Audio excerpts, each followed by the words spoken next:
ओम नमो भगवते वासुदेवाय। ओम नमो भगवते वासुदेवाय। ओम नमो भगवते वासुदेवाय। ओम नमो भगवते वासुदेवाय। ओम नमो भगवते वासुदेवाय।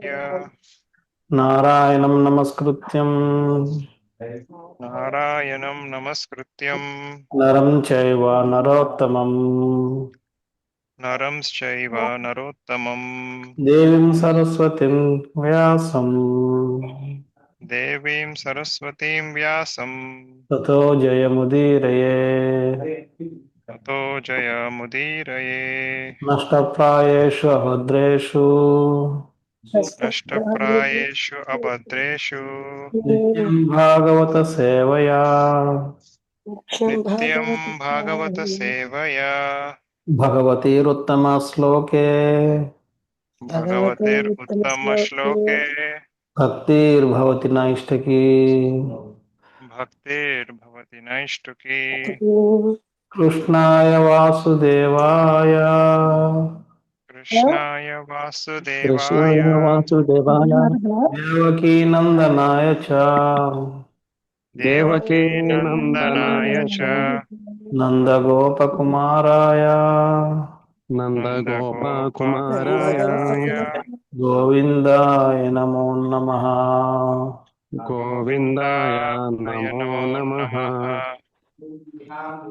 ॐ अज्ञानतिमिरान्धस्य ज्ञानाञ्जनाशलाकया चक्षुरुन्मिलितं येन तस्मै श्रीगुरवे नमः। श्रीचैतन्यमनोभीष्टं स्थापितं येन भूतले स्वयं रूपः कदा मह्यं ददाति स्वापदान्तिकम्। वन्देऽहं श्रीगुरो श्रीयुतापतकमलं श्रीगुरुन् वैष्णवांश्च श्रीरूपं साग्रजातां सहगना रघुनाथान्वितं तं सजीवं साद्वैतं सावधूतं परिजनासहितं कृष्णचैतन्यदेवं श्रीराधा कृष्णपदा सहगना ललिता श्रीविशाखान्वितांश्च हे कृष्णा करुणा सिन्धु दीनबन्धो जगत्पते गोपेशा गोपिका कान्ता राधाकान्ता नमोऽस्तुते। तप्तकाञ्चना गौराङ्गी राधे वृन्दावनेश्वरी वृषभानुसुते देवी प्रणमामि हरिप्रिये। नमो विष्णुपादाय कृष्णप्रेष्ठाय भूतले श्रीमते भक्तिवेदान्त स्वामिनिति नामिने। नमस्ते सरस्वते देवे गौरवाणी प्रचारिणे निर्विशेष शून्यवादी पाश्चात्यदेशतारिणे वाञ्छाकल्पतरुभ्यश्च कृपा सिन्धुभ्य एव च पतितानां पावनेभ्यो वैष्णवेभ्यो नमो नमः। जय श्री कृष्ण चैतन्य प्रभु नित्यानंद श्री अद्वैता गदाधर श्रीवासदि गौर भक्तवृंद। हरे कृष्णा कृष्णा कृष्णा हरे हरे हरे राम राम राम हरे हरे। हरे कृष्ण।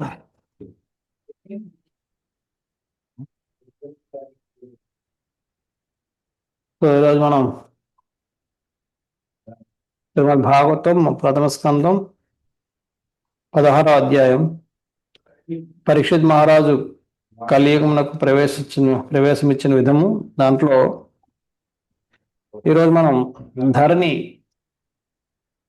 ధర్మదేవత యొక్క ప్రశ్నలు విని ఏం సమాధానం ఇస్తుందన్నది మనం ఈరోజు చూడబోతున్నాం. ధర్మదేవత చాలా ప్రశ్నలు అడిగింది. అందులో ఆ ప్రశ్నలన్నింటినీ మనం 3 రకాలుగా విభజించవచ్చు. ఫస్ట్ ఏమో ధర్మదేవత ఏమని అడిగిందంటే, తను అంటే ధరణి యొక్క ఆరోగ్యం బాగాలేదేమో అన్న అంచేత ఆనందంగా లేదన్న ఉద్దేశం మీద అడిగింది. దానికి సమాధానం రాకపోయేటప్పటికీ ధర్మదేవత తన దుస్థితి ఎదురుగా ఉన్న వ్యక్తి ధరణికి ఎదురుగా ఉన్నది ధర్మదేవత కాబట్టి తన దుస్థితిని చూసి బాధపడుతుందేమో అని అడిగింది. దానికి కూడా సమాధానం రాకపోయేటప్పటికి ఇంకా రకరకాల కారణాలు చెప్పి అడిగింది. దానికి కూడా సమాధానం ఇవ్వకపోయేటప్పటికి లాస్ట్కి భగవంతుని యొక్క సాంగత్యాన్ని కోల్పోవడం వల్ల నువ్వు ఈ విధంగా దుఃఖితురాలు ఉన్నావు అన్నదాని విషయం తప్ప ఇంక నేను దీనికి మించి ఇంకేది నేను ఆలోచించలేకపోతున్నాను. అంటే దయచేసి నువ్వు నీ దుఃఖానికి కారణం ఏమిటో నాకు తెలియజేయము అని ఆమె చెప్పి ఆ ధర్మదేవత చెప్పి ఆపింది. దానికి సమాధానంగా ఇప్పుడు ధరణి సమాధానం చెప్తుంది. ఏమిటన్నది మనం చూద్దాం. 1 ధర్మవాచ భవాని తత్సర్వం యన్మాం ధర్మాను పృచ్చసి చతుర్భిర్వర్తసే ఏన పాదర్లోక సుఖావహై.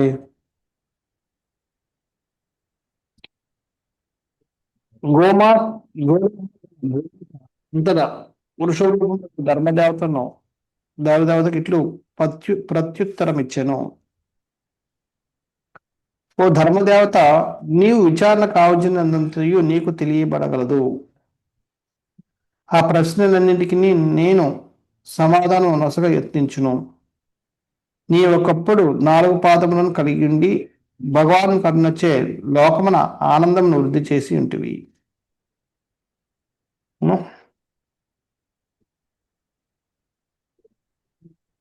ఇక్కడ ఆ ధర్మదేవతను చూసి భూమాత చెప్తుంది ఏమని, నువ్వు ప్రశ్నించిందంతా నీకు తెలిసిందే, నీకు తెలియదంతా ఏం లేదు. అంటే అందులో ఎంత నిజం ఎంత అబద్ధం, దేనికోసం నేను చింతిస్తాను దేనికోసం నేను చింతించలేదు అన్న విషయం నీకు తెలిసిందే, దీంట్లో తెలియదంటూ ఏం లేదు. అయినా సరే నువ్వు అడుగుతున్నావు కాబట్టి నేను సమాధానం చెప్పదలుచుకున్నాను. నీ పరిస్థితి కూడా నాకు దుఃఖం కలిగిస్తుంది. ఒకప్పుడు నువ్వు ధర్మం మీద నడిచి నువ్వు లోకానంతటిని ఎంతో శాంతి సంరక్షణగా ఆనందంలో ముంచెత్తావు. అది కూడా నాకు ఒక దుఃఖానికి కారణమే అని చెప్తుంది. సో అందుకే ప్రభుపాద వారు భాషలో చెప్తున్నారు, వ్యక్తిగతంగా లేక సమిష్టిగా కావింపుడు ధర్మ నియమముల పాలనము పైననే ప్రపంచమునందరి ఆనందము ఆధారపడి ఉన్నది.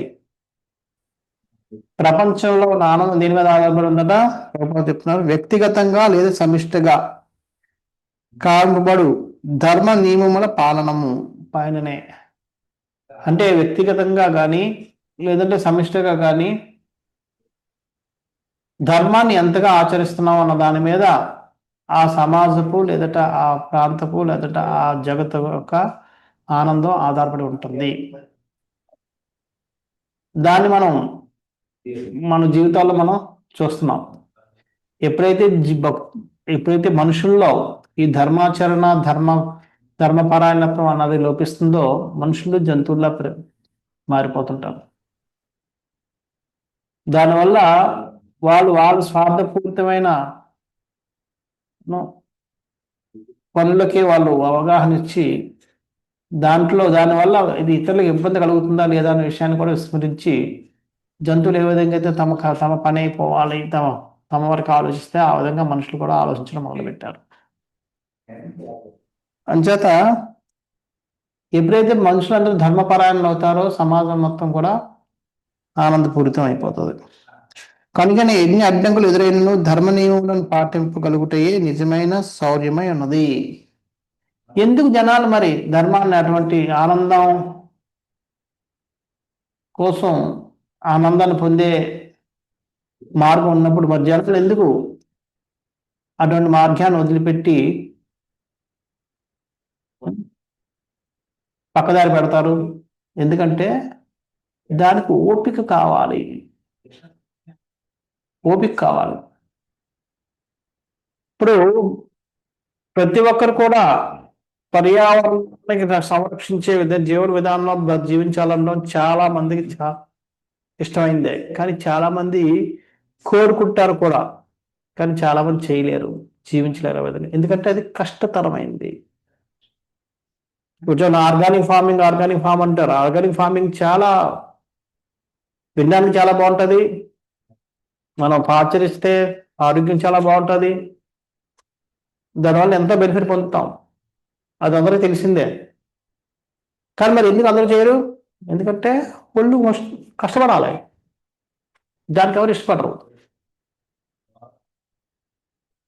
సంచేత కష్టపడడానికి ఇష్టపడరు. కాబట్టి ఆ కష్టపడలేక తెలిసి కూడా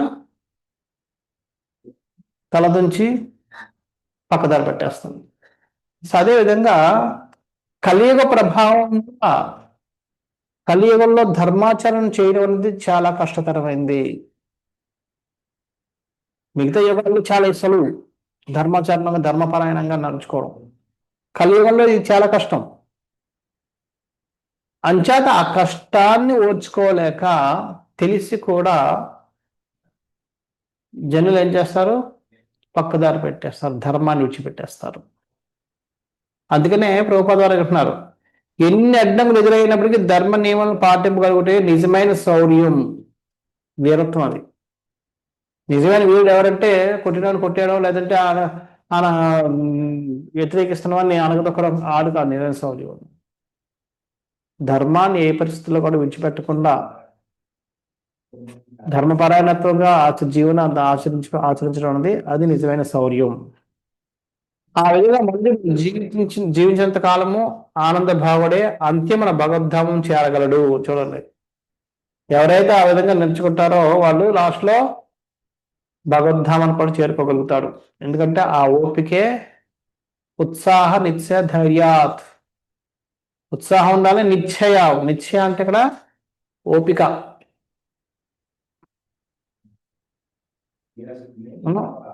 అది ఉన్నవాడికి భక్తి సాధన అనేది చాలా సులభతరం అవుతుంది. అంచేత అందుకనే అటువంటి వాడు భక్తిలో కూడా విజయాన్ని సాధిస్తాడు.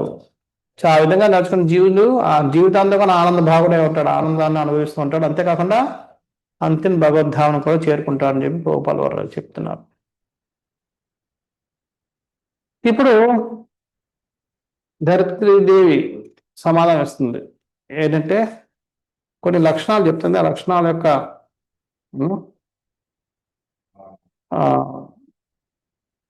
ఇంకా కొన్ని భగవంతుడు కొన్ని లక్షణాలు చెప్పి అన్నింటినీ నేను కోల్పోవడం ఒక విధంగా నాకు బాధ కలిగిస్తుంది అన్నది చెప్పడానికి, భగవంతుడు ఏ లక్షణాల వల్ల అయితే ఆనందం కలుగుతుంది, ఏ లక్షణాలు మనుషుల్లో ఉంటే భగవంతుడి యొక్క కృపా కటాక్షాలకి పాత్రలు అవుతారు అన్నవి కూడా ఇవన్నీ మనం దీని ద్వారా తెలుసుకోవచ్చు. ఏ లక్షణాలట? సత్యం, శౌచం, దయాక్షాంతం,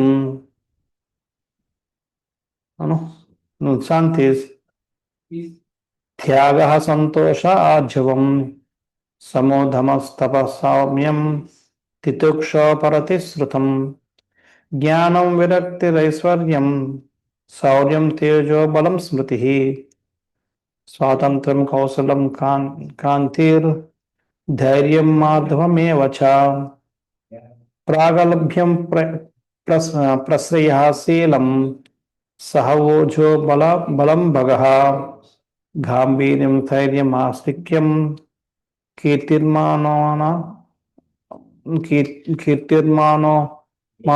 సంకృతి, ఏతే చాన్యే చ భగవన్ నిత్యా యత్ర మహాగుణాః, ప్రార్థ్యా మహత్వం మిచ్చేద్ భర్ణవియంత స్మకర్హ భర్ణవియంతి స్మ కర్హచిత్ తేనాహం గుణ పాత్రేణ శ్రీనివాసేన సాంప్రతం శోచామి రహితం లోకం పాప్మన కలినేక్షితం. ఈ విధంగా లక్షణాలు: సత్యము, శుచిత్వము, ఇతరుల దుఃఖమును సహింపలేకుండుట.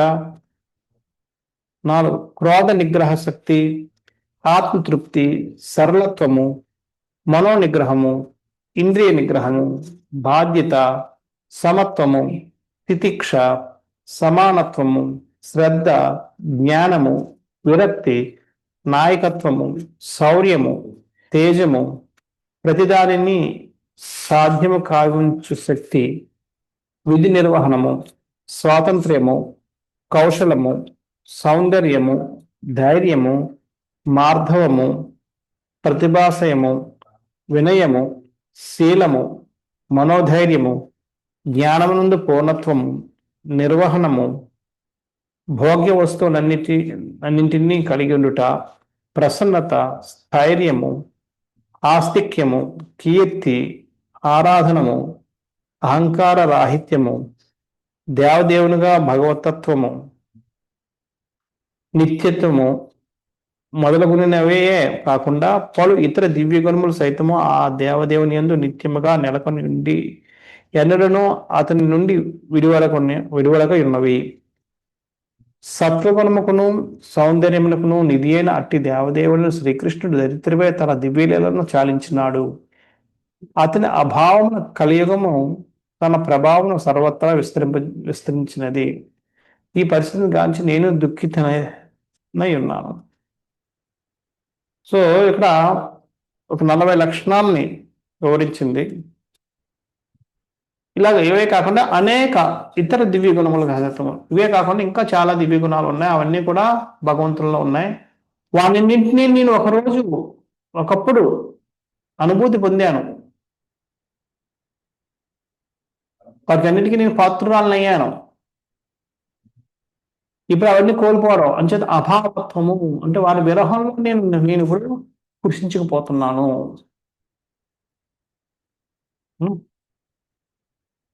అవన్నీ లేకపోవడం వల్ల కలియుగం తన ప్రభావాన్ని ఉధృతంగా వ్యాపింపజేస్తుంది. ఈ పరిస్థితిని చూసి నేను దిక్కుదరాలవుతున్నాను. మహాత్ములు ఇప్పుడు కూడా వారికి వచ్చిన కష్టాల కంటే వాటి తోటి వాళ్ళకి వచ్చిన కష్టాలకి చాలా వాళ్ళు బాధపడుతూ ఉంటారు.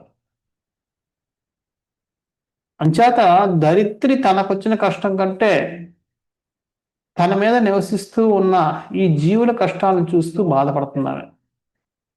అది మహాత్ములకు ఉండే లక్షణం.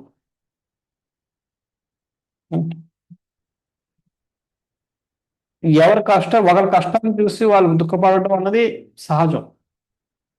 కానీ గొప్పతనం ఏంటంటే వాళ్ళ కష్టాల కంటే పక్కవారి కష్టాలకి దుఃఖితి రావడం అన్నది మహాత్ముల యొక్క లక్షణం.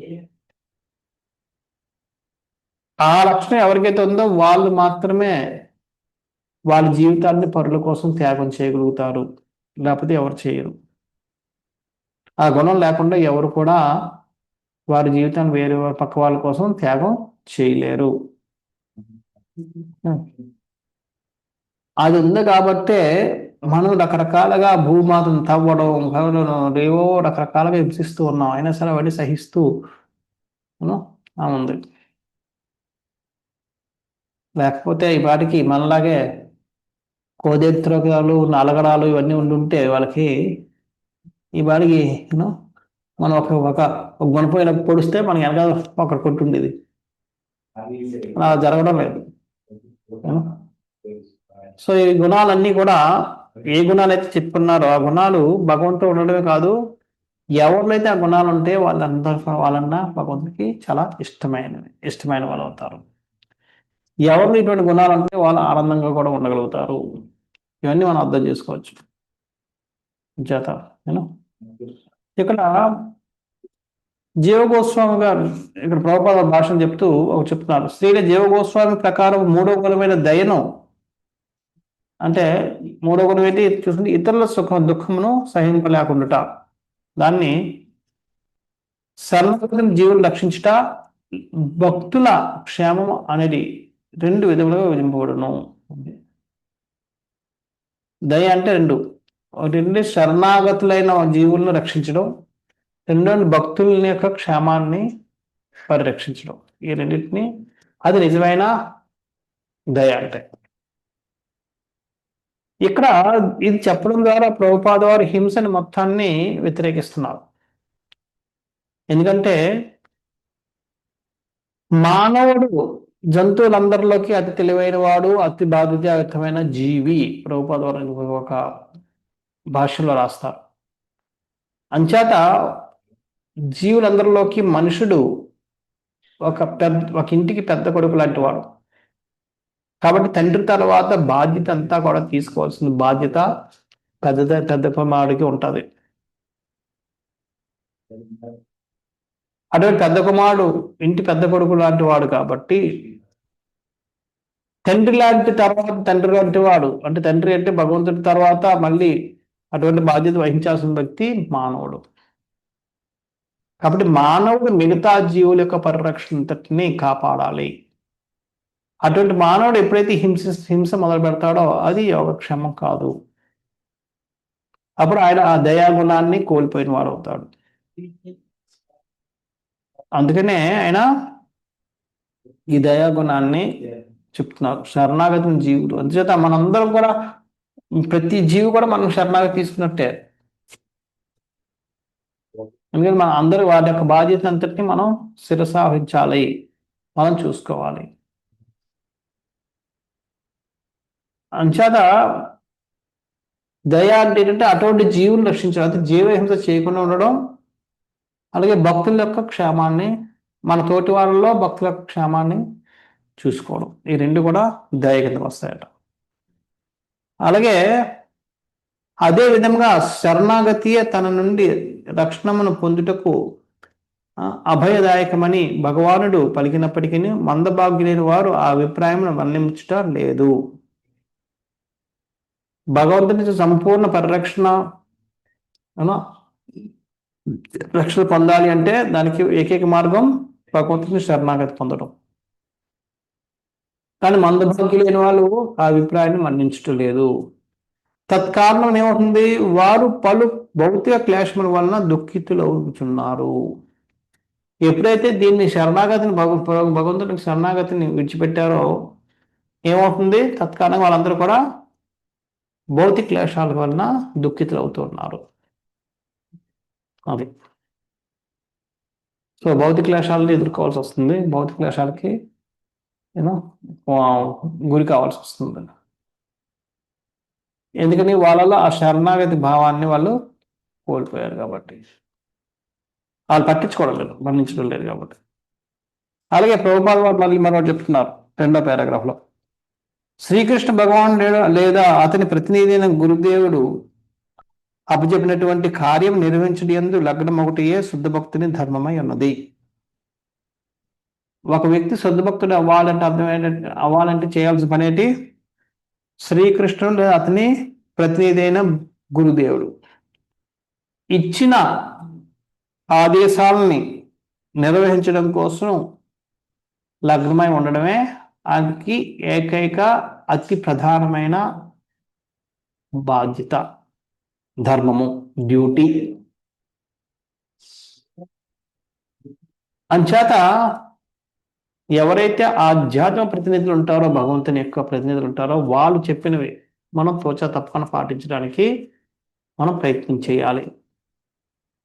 ఆ ప్రయత్నంలో ఇప్పుడు కూడా నాశనం అనేది ఉండదు. డిలే ఉండొచ్చేమో కానీ నాశనం అనేది ఉండదు. ప్రభుపాదులు 44 సంవత్సరాలు ప్రయత్నం చేస్తే చేయగా 44 సంవత్సరాల తర్వాత ఆయనకి ఆ రిజల్ట్ వచ్చింది.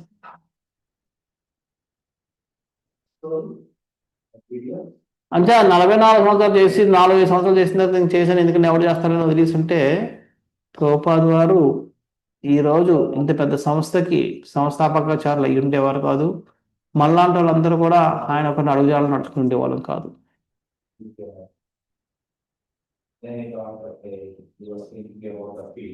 అంచేత ఎందుకని అది ఆయన ఎందుకు చేశారు ఇన్ని సంవత్సరాలు? వాళ్ళకి ఆయన గురువు గారు ఇచ్చారు. వాళ్ళ గురువు గారు ఇచ్చిన మాట ఎలాగైనా మనం ఎలాగైనా ప్రచారం చేయాలి, ఎలాగైనా ప్రచారం చేయాలి, పాశ్చాత్య దేశాల్లోకి వెళ్ళి ప్రచారం చేయాలి, పాశ్చాత్య దేశాలకు ప్రచారం చేయాలి, ఎలా చేయగలరు, ఏ విధంగా చేయగలరు, ఎవరు సాయం చేయగలరు, ఏ మార్గం ద్వారా వెళ్ళొచ్చు. ఆయనకి ఇంకా జీవితం అంతా అదే అయిపోయింది. ఆ తన్మయత్వం వల్ల ఆయన విజయాలు సాధించగలిగారు. అది అంతేకాకుండా ఎప్పుడైతే అది ఉంటుందో ఏమంటున్నారో అంతటా అలా జరిగినప్పుడు, ఎప్పుడైతే మనం భగవంతుడు లేదంటే భగవద్ ప్రతినిధి అయిన గురువు చెప్పిన ఉపదేశాన్ని ఆచరించడానికి మనం ప్రయత్నిస్తాం, అంతటా మిగతావన్నీ ఆ దేవదేవుని చేత నిరాటంకముగా నిర్వహింపబడును. ఎప్పుడైతే మనం అది చేయడానికి మనం ప్రయత్నిస్తామో మిగతావన్నీ కూడా భగవంతుడు కొనసాగాను ఆటోమేటిక్గా అన్ని జరిగేటట్టుగా నిరాటంకంగా జరిగేటట్టుగా భగవంతుడు దాన్ని మిగతా దాన్ని అంతటిని చూసుకుంటాడు.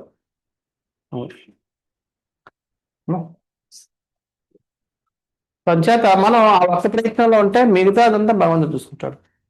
సో ప్రభుత్వం వెళ్ళడానికి కష్టపడ్డారు. దాని తర్వాత జరగాల్సినవన్నీ కూడా యాదృచ్ఛికంగా జరిగిపోయాయి.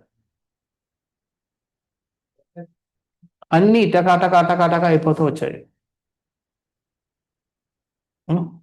చేత మనం ఎప్పుడైతే ఆ ప్రయత్నంలో ఉంటామో భగవంతుని యొక్క లేదా భగవంతుని యొక్క ప్రతినిధి యొక్క ఉపదేశాలను పాటించడం మనం ప్రయత్నం చేస్తూ ఉంటామో మిగతావన్నీ కూడా ఆటోమేటిక్గా భగవంతుడి కృప వల్ల భగవంతుడు చెప్పిన అంతలో మిగతావన్నీ ఆ దేవదేవుని చేతనే నిరాటంకంగా నిర్వహింపబడును. అవన్నీ భగవంతుడే మిగతావన్నీ చూసుకుంటాడు, అవన్నీ మిగతా జరిగేటట్టుగా.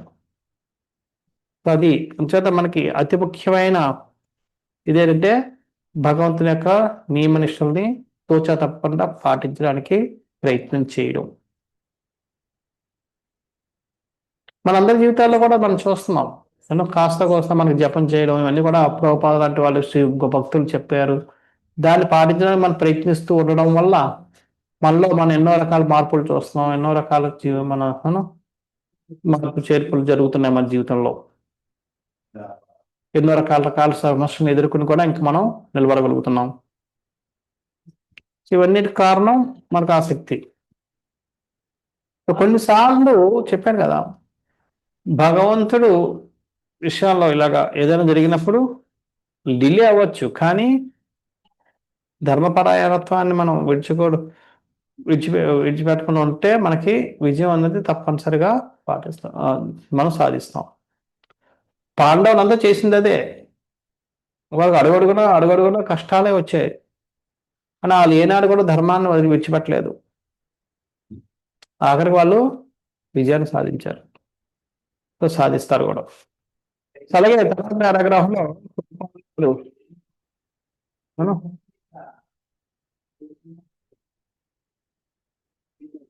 కృష్ణ ఈ విధంగా అన్ని రకాల రసాలని ప్రదర్శించే విషయాన్ని ఇక్కడ ప్రభుపాద వారు చిన్నగా వివరించడం అనేది జరిగింది.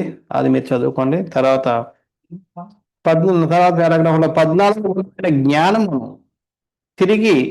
జ్ఞానాన్ని మళ్ళీ తిరిగి బుద్ధి, కృతజ్ఞత, దేశకాల వస్తు పరిజ్ఞానము, సమస్యలకు సంబంధించిన సమగ్ర జ్ఞానము, ఆత్మ జ్ఞానము అనేది 5 శీర్షికల క్రింద విభజింపవచ్చును. చేత ఈ 14 గుణమైన జ్ఞానాన్ని మళ్ళీ 5 రకాలుగా మనం విభజించవచ్చు. ఒకటి బుద్ధి, రెండవది కృతజ్ఞత, బుద్ధి ఒకటి, రెండవది కృతజ్ఞత, రెండవది దేశ కాల వస్తు పరిజ్ఞానం. అంటే దేశం, కాలం, వస్తువులు బట్టి ఏ విధంగా వ్యవహరించాలన్న జ్ఞానం, అది కూడా జ్ఞానమే. సమస్తానికి సంబంధించిన సమగ్ర జ్ఞానము,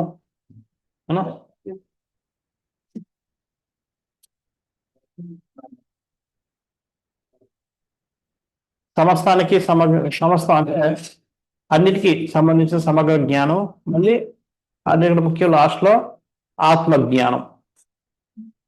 ఇవన్నీ కూడా జ్ఞానాల రకాలు. కృతజ్ఞతగా ఉండడం కూడా జ్ఞానం. జ్ఞానవంతులు మాత్రమే కృతజ్ఞతని వ్యక్తపరచగలుగుతారు. జ్ఞానం లేని వాళ్ళు కృతజ్ఞతని వ్యక్తపరచలేరు, కృతజ్ఞులు అయిపోతారు. అంచేత కృతజ్ఞత అన్నది కూడా జ్ఞానవంతులకు ఉండే ఒక లక్షణం. సో ఈ విధంగా జ్ఞానాన్ని మళ్ళీ 5 రకాలుగా మనం విభజించవచ్చు. మూర్ఖులైన వారే తమకు లాభం ఇచ్చిన వారి కృతజ్ఞులై ఉందరు. అది మూర్ఖులు మాత్రమే వారికి నచ్చిన జ్ఞానాన్ని మర్చిపోయి వారు కృతజ్ఞులు అయిపోతూ ఉంటారు. అంచేత కృతజ్ఞత లేనివాడు మూర్ఖుడితో సమానం.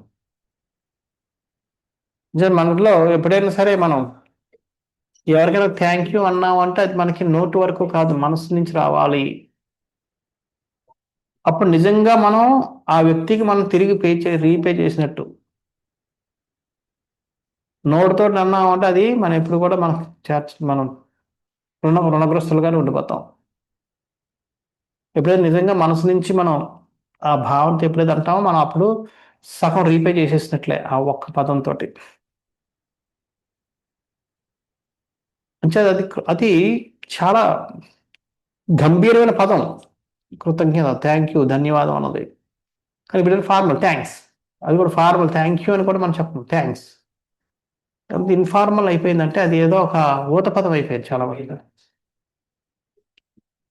సో అటువంటి గంభీరత్వాన్ని మనం అలవర్చుకోలేనప్పుడు మనం మానవత్వానికి విలువనే వాళ్ళు అయిపోతాం, మూర్ఖత్వానికి ప్రతీకలం అయిపోతాం మనం. అంచేత అటువంటి కృతజ్ఞత భావం నుంచి బయటపడాలి మనం.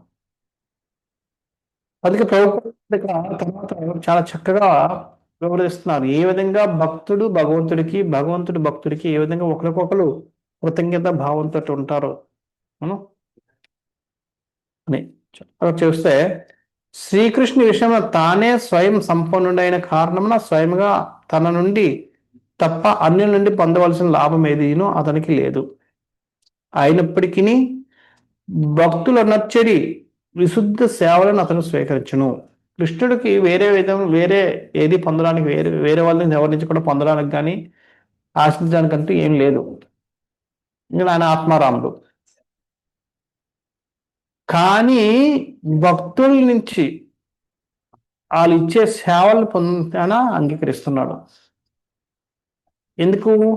అటువంటి లాంఛన ప్రాయము కానటువంటి అన్యాభాషిత శూన్యముకు సేవకు భక్తులు ఎలా కృతజ్ఞతను కలిగి ఉండేది ఆ భగవానుడు తిరిగి వారికి సేవను గూర్చ అభిలషించును. ఇప్పుడు ఆయన అది స్వీకరించకపోతే ఆ భక్తుడు మళ్ళీ మరొక సేవ చేయాలని అనుకోడు, ఆ భక్తుడు ఆనందంగా ఉండడు.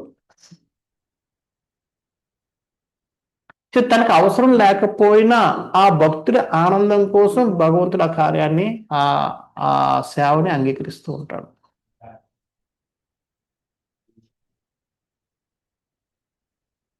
చూడండి ప్రాంతం,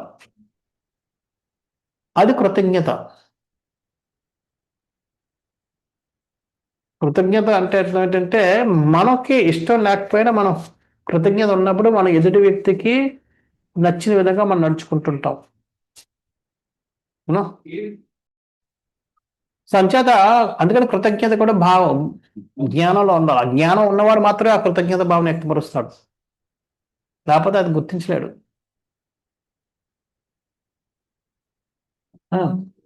సో అందుకనే భగవంతుడిలో ఆ జ్ఞానం ఉంది కాబట్టి భగవంతుడు భక్తుడి యొక్క అవసరాన్ని గుర్తించి భక్తుడికి అవసరము, నేను ఆయన సేవని అంగీకరించడం ఆయన ఆనందంగా ఉంటాడు, ఆయన మళ్ళీ తన ఉనికిని కొనసాగించగలడు. ఎందుకంటే భగవంతుడికి సేవ లేకపోతే ఇంకా భక్తుడికి ఉనికి లేదు. భక్తుడు జీవించేదే భగవంతుడి యొక్క సేవ మీద. సేవ లేకపోతే భగవంతుడికి చేసేదేంటి? భక్తుడు చేసేదేంటి భగవంతుడికి?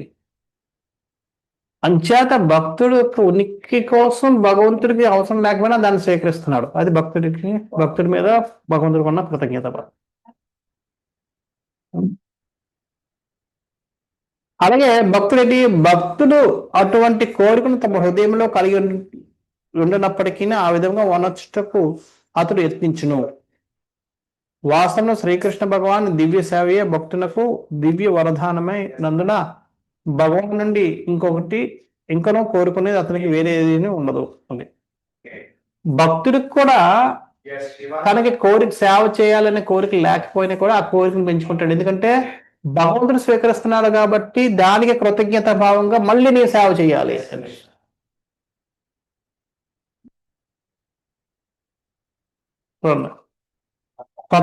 కోరిక లేదు చేయాలని, ఎవరు చేస్తాలే ఎంతసేపు ఎంత చేయాలి అని. కానీ భగవంతుడు స్వీకరిస్తున్నాడు కాబట్టి భగవంతుడు స్వీకరించినందుకు కృతజ్ఞత భావంతో మళ్ళీ సేవ చేయాలి. మనం ఎందుకు సేవ చేస్తున్నాం? భగవంతుడికి అవసరం లేకపోయినా మన సేవను అంగీకరించాడు కాబట్టి దానికి కృతజ్ఞతని వ్యక్తపరుస్తూ మళ్ళీ సేవ చేస్తున్నాం. మనకు సేవ చేయాలని కాదు, మనకు సేవ చేయాలని లేకపోయినా ఎప్పుడైతే మనం ఆ భావంతో చేస్తామో అప్పుడు భగవంతుడు కూడా తనకి స్వీకరించడానికి అవసరం లేకపోయినా సరే ఆయన మళ్ళీ స్వీకరిస్తాడు. ఆయన స్వీకరిస్తున్నాడు కాబట్టి మనకి కోరిక లేకపోయినా భక్తుడు మళ్ళీ చేస్తూ ఉంటాడు. సో ఈ విధంగా భక్తుడు చేస్తూ ఉంటాడు, భగవంతుడు స్వీకరిస్తూ ఉంటాడు. భక్తుడు చేస్తూ ఉంటాడు, స్వీకరిస్తాడు.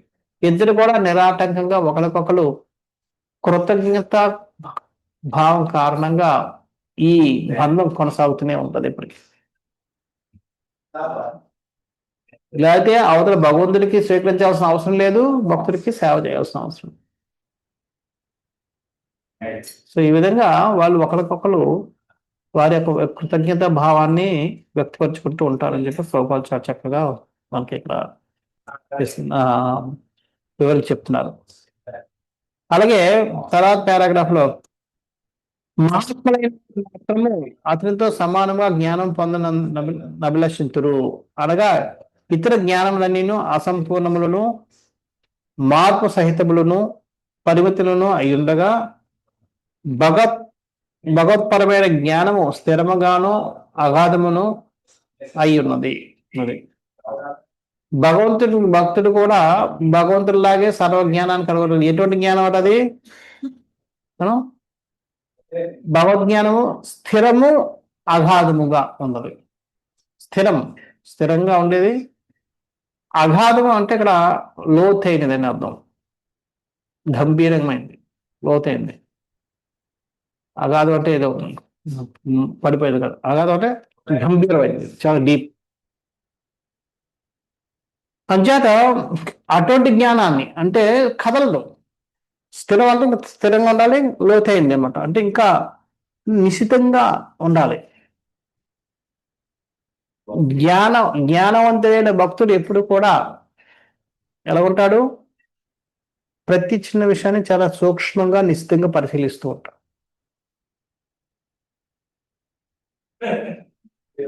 మనలో జ్ఞానం పెరుగుతున్న కొద్దీ మనం ఇతరుల పట్ల సున్నితం అయిపోతుంటాం. ఇతరుల యొక్క బాగోగులు మనం సూక్ష్మంగా పరిశీలించడం మొదలు పెడుతూ ఉంటాం.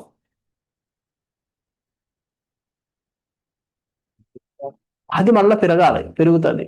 అలా పెరుగుతుంది అంటే అర్థం మనం జ్ఞానవంతుడు అవుతున్నాం అని అర్థం.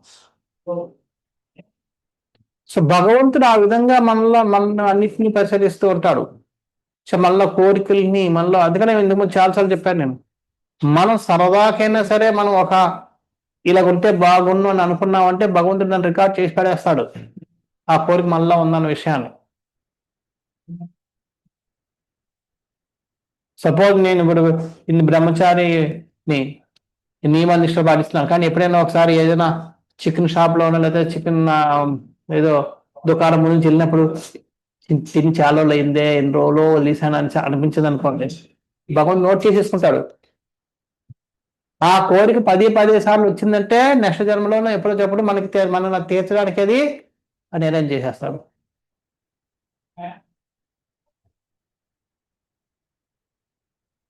మనలో ఏ కోరిక మనం విడిచిపెట్టడం లేదు, ప్రతి దాన్ని కూడా రికార్డ్ చేస్తాడు. అందుకే మనం జాగ్రత్తగా ఉండాలి. అందుకనే మనకి ఎప్పుడైతే జ్ఞానం ఉంటుందో మనం నిశ్చితంగా, అంటే భగవంతుడు అంత సూక్ష్మంగా ప్రతిదీ కూడా పరిశీలిస్తూ ఉంటాడు. అలాగే మనం కూడా ఇటువంటి సూక్ష్మమైన విషయాలు కూడా గ్రహిస్తూ ఉండాలి.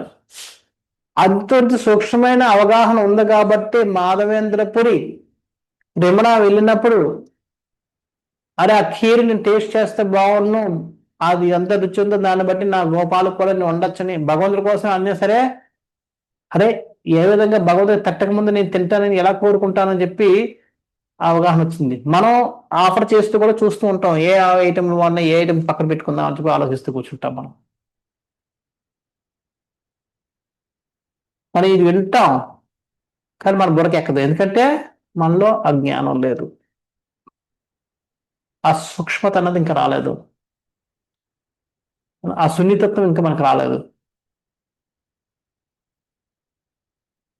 అంచేత అది కూడా తప్పే కాబట్టి వాళ్ళు గ్రహించారు, అరే మాధవ్ వచ్చి ఏం బుద్ధి నాది, నేను భగవంతుడు స్వీకరించక ముందే నేను తినాలని నేను కోరుకుంటున్నాను, ఏం మనిషిని నేను ఒక భక్తుడినేనా అని. కానీ అలాగా అది సున్నితత్వం ఉన్న వాళ్ళకి మాత్రమే వస్తుంది, వాడు మాత్రం గుర్తించగలుగుతాడు ఏది నేను చేస్తుంది ఎంత తప్పు అన్నది. అంచేత మనలో జ్ఞానం పెరుగుతున్న కొద్దీ, మనం జ్ఞానవంతులు అవుతున్న కొద్దీ, మనం పక్కవారి పరిస్థితులకి వాటికి మనం సున్నితంగా మారుతాం. వారి యొక్క బాగోగులు, వారి ఇబ్బందులు, వాళ్ళకి ఏమైనా ఇబ్బంది, ఆ సున్నితత్వం ఎంత పెరుగుతుందో అంత మనం జ్ఞానవంతులు అవుతున్నట్టుగా మనం గుర్తించాలి. అటువంటి జ్ఞానంలో ఉన్నవాడు ఎప్పుడు కూడా, అందుకనే మన భక్తులు, మన మన గురువులు వాళ్ళందరూ చూసుకుంటే వాళ్ళు దేహాలకు ఏమైనా పర్వాలేదు, భక్తుల కోసం ఈ సంస్థ కోసం వాళ్ళకి సేవ చేయాలని తపనలో వాళ్ళు వాళ్ళ యొక్క దేహాల్ని దారిపోసేస్తుంటారు.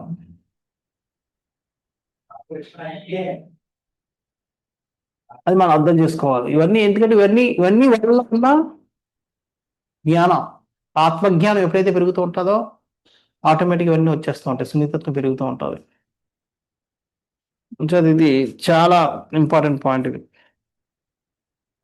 అలాగే వివరిస్తూ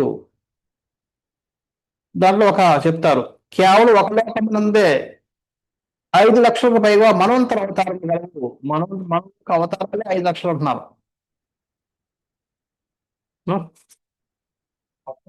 5 లక్షలకు పైగా మనవంతర అవతారాలు ఉన్నాయట ఒక లోకం నందే. చూసుకుంటే ఒక రోజుకి 14 మనువులు వస్తారు కదా, బ్రహ్మ ఒక రోజుకి 14 మనువులు వస్తారు. ఆ విధంగా చూసుకుంటే నేను క్యాల్కులేట్ చేయలేదు, 14 × 365 ఒక సంవత్సరంకి ఎంత అయింది, 5110 × 100 వేసుకుంటే 5,11,000 మనువులు బ్రహ్మ యొక్క 100 ఏళ్లలో 5,11,000 మంది మనువులు అవతరిస్తారు. ఇది ఒక విశ్వంలో. అలాంటి విశ్వాలు ఎన్ని ఉన్నాయి, కొన్ని కోట్లు ఉన్నాయి. అక్కడ వారి ఆయుష్లు వేరువేరుగా ఉంటాయి. కొన్ని చోట్ల కొన్నింట్లో ఇంకా ఎక్కువ మనువులు రావచ్చు, కొన్నింట్లో తక్కువ మనువులు రావచ్చు. సో ఈ విధంగా రకరకాలుగా ఉంటారు. సో ఇవి ఒక అవతారాలు. అలాగే ఎన్ని అవతారాలు, ఇంకా ఎన్ని రకాలైన అవతారాలు ఉన్నాయని చూసుకుంటే అసంఖ్యాకమైన అవతారాలు భగవంతుడు ఎత్తుతున్నాడు.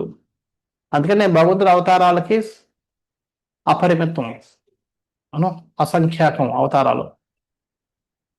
సో అన్ని అవతారాలు ఎత్తుతూ ఆయన ఈ జగత్తులంతటినీ ఆయన నడిపిస్తున్నాడు అన్న విషయాన్ని మనం గుర్తించాలి.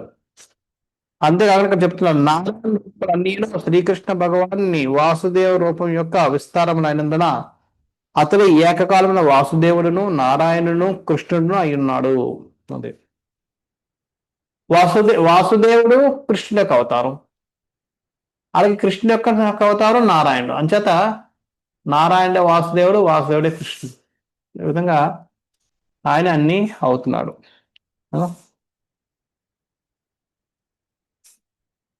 అందుకనే ప్రభు వస్తున్నాడు శ్రీకృష్ణ గోవింద హరే మురారి హే నాథ నారాయణ వాసుదేవ అనే, అనగా సమస్తము అతడే కనుక మనుజుడు ఎంత గొప్పవాడైననో ఆ దేవదేవుని గుణములను లెక్కింపజాలడు. అంటే ఇన్ని అవతారాలు ఉన్నాయి కాబట్టి ప్రతి అవతారాలు మళ్ళీ ఎన్నెన్న గుణాలు ఉంటాయి ఒక్కొక్క అవతారానికి. కాబట్టి వీటన్నిటిని మనం భగవంతుడు మనం ఎంత గొప్పవాళ్ళు అయినప్పుడు కూడా మనం భగవంతుడి యొక్క గుణాలు కానీ లీలలు కానీ మనం లెక్కింపలేము అని ప్రభుపాద వారు వక్కారించి చెప్తున్నారు.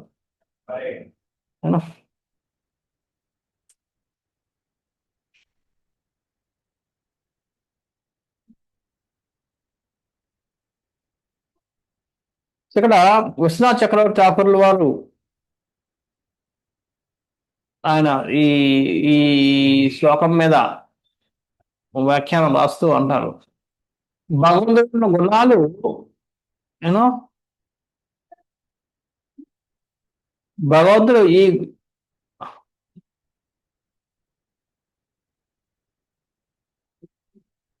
భగవంతుడు ఈ గుణాలకు అన్నిటికీ అతీతుడు. మనం అనుకుంటున్న గుణాలకు అన్నిటికీ అతీతుడు ఆయన. మనకున్న గుణాలు అలాంటి గుణాలు ఆయనకి లేవు. అంతేకాకుండా మనకి లేని గుణాలు కూడా ఆయన కలిగి ఉన్నాడు. ఆయన గుణాలన్నీ కూడా ఎంతో గొప్పమైన గుణాలు. ఆయన ఆధ్యాత్మికము అపరుషయాలు అపర సరే పరా గుణాలు, పరాశక్తి అంటే ఇది, అపర అంటే మన భౌతికం, పరగుణాలు అవన్నీ కూడా ఆయన స్వతసిద్ధంగా వచ్చినవి. కాబట్టి ఆయనలాగే ఆయన ఏ విధంగా అయితే స్వచ్ఛుడో ఆ గుణాలు కూడా స్వచ్ఛమైనవి.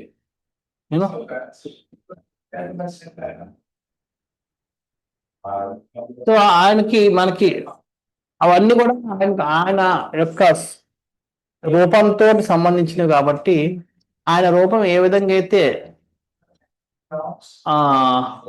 ఇది ప్రళయం వచ్చినా సరే ఆయన రూపం ఉంటుందో, అలాగే ఆయన గుణాలు కూడా ప్రళయం వచ్చినా సరే ఆయన రూపాలు కూడా మళ్ళీ అలాగే ఉంటాయి.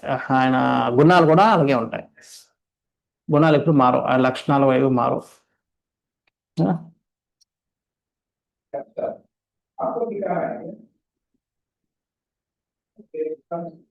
అంచేత ఆ గుణాలని ఇక్కడ భూదేవి ఏమని రాస్తున్నారంటే విష్ణు చక్రవర్తి భూదేవి ఇక్కడ 40 గుణాలు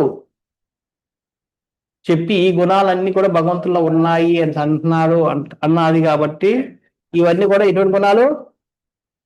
శాశ్వతమైన గుణాలు.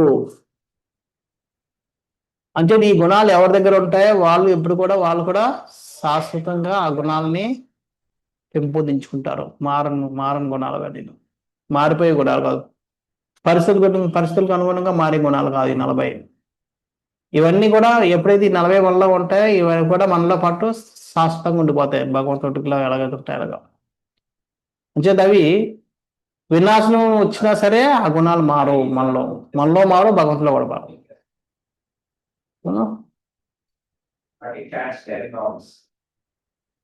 అంచేది ఈ గుణాలు మనం భగవంతుడి కోసం మనం పెంపొందించుకుంటున్నాం. కాబట్టి ఎప్పుడైతే గుణాలు శాశ్వతమో ఈ గుణాల కోసం గుణాలకు లక్ష్యమైన భగవంతుడు కూడా శాశ్వతమైన వాడే అవుతాడు. సో భగవంతుడి యొక్క శాశ్వత ఎప్పుడైతే భగవంతుడి యొక్క లీలలు, భగవంతుడి యొక్క గుణాలు, భగవంతుడి యొక్క లక్షణాలు, భగవంతుడు అన్ని కూడా శాశ్వతం అయిపోతాయి. ఆ విధంగా మొత్తం అంతా కూడా శాశ్వతం అయిపోతుంది ఒక గుణాల ద్వారా. ఈ గుణాల ద్వారా మనం భగవంతుడి యొక్క శాశ్వతత్వాన్ని కూడా మనం తెలుసుకోవచ్చు అని చెప్పి ఇచ్చేస్తున్నాం. అలాగే ఇక నెక్స్ట్ శ్లోకంలో వైష్ణవులు ఏ విధంగా దయాభావం కలిగి ఉంటారు అన్నదాన్ని ఇక్కడ మనం చూద్దాం. ఆత్మానం చాను శోచామి భవంతం చామరోత్తమం దేవాన్ పితృన్ నృషేన్ సాధూన్ సర్వాన్ వర్ణాం సదా శ్రమాన్. నన్ను గూర్చియు దేవతా శ్రేష్ఠవు నిన్ను గూర్చియు దేవతల గూర్చియు ఋషుల గూర్చియు పితృలోక వాసుల గూర్చియు భగవద్భక్తుల గూర్చియు మానవ సంగమందలి వర్ణాసన పద్ధతిని అనుసరించే జనుల గూర్చి నేను చింతిస్తున్నాను. చూసారా,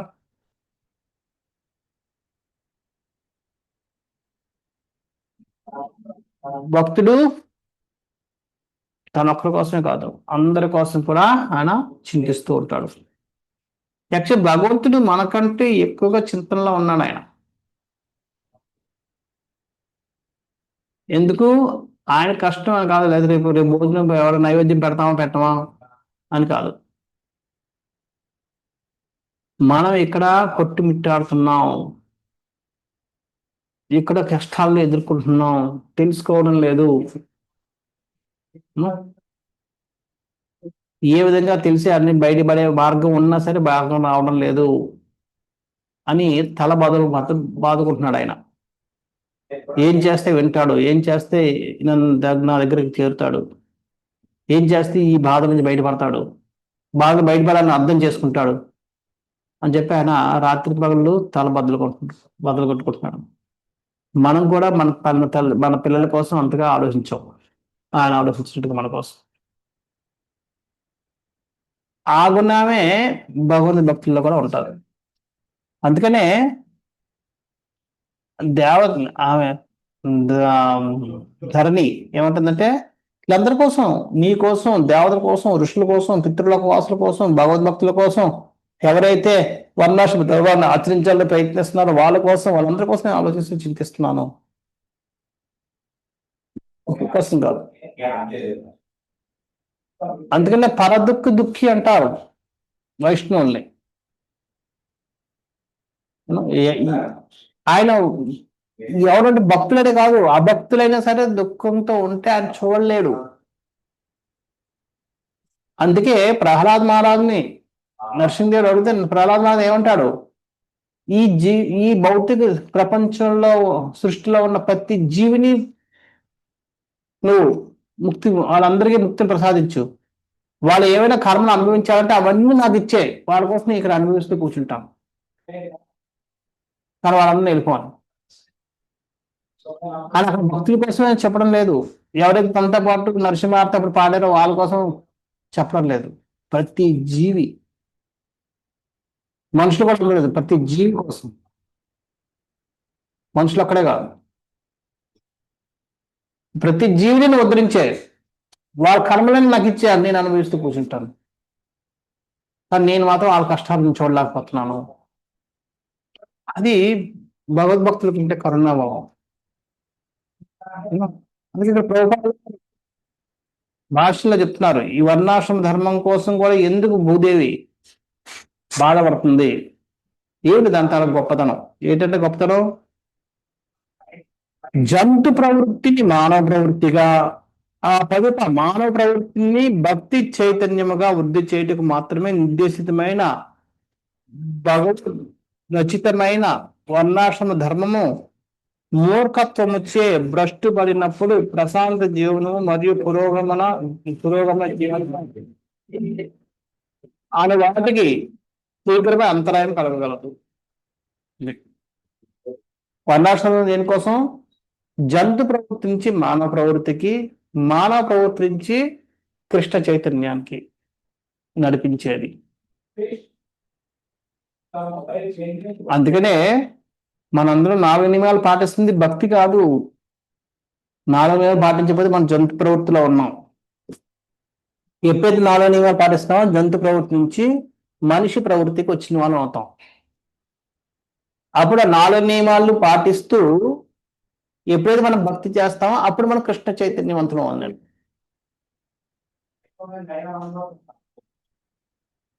అది వర్ణాశ్రమ ధర్మం చేసేది. 4 నియమాలు పాటించి నేను భక్తి చేస్తున్నాను అనుకుని భక్తి చేయడం మానేస్తే మనం భక్తి చేయడం లేదు. 4 నియమాలు ఎప్పుడైతే మనం పాటిస్తున్నామో జంతు ప్రవృత్తి నుంచి మనిషి ప్రవృత్తికి వచ్చిన వాళ్ళం అవుతాం మనం. అంటే 4 నియమాలకి దీనికి సంబంధం లేదు, భక్తికి సంబంధం లేదు. 4 నియమాలు పాటిస్తే ఎప్పుడైతే మనం భక్తి చేయడం మొదలు పెడతాం, జపం చేయడం లేదా ఇవన్నీ ఆరాధన చేయడం ఇవన్నీ మొదలు పెడతాం, అది కృష్ణ చైతన్యం.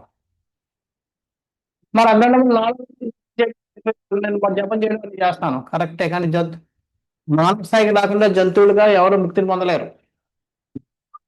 భావన అనేది రాదు. భావభక్తి, ప్రేమ భక్తి అనేవి జంతువుల్లో ఉండవు, వాళ్ళు మనుషుల్లోనే ఉంటారు. అంచేత ఇటువంటి మనిషి ప్రవృత్తికి రాకుండా కృష్ణ డైరెక్ట్ గా భక్తి చేస్తాను అంటే కుదరదు.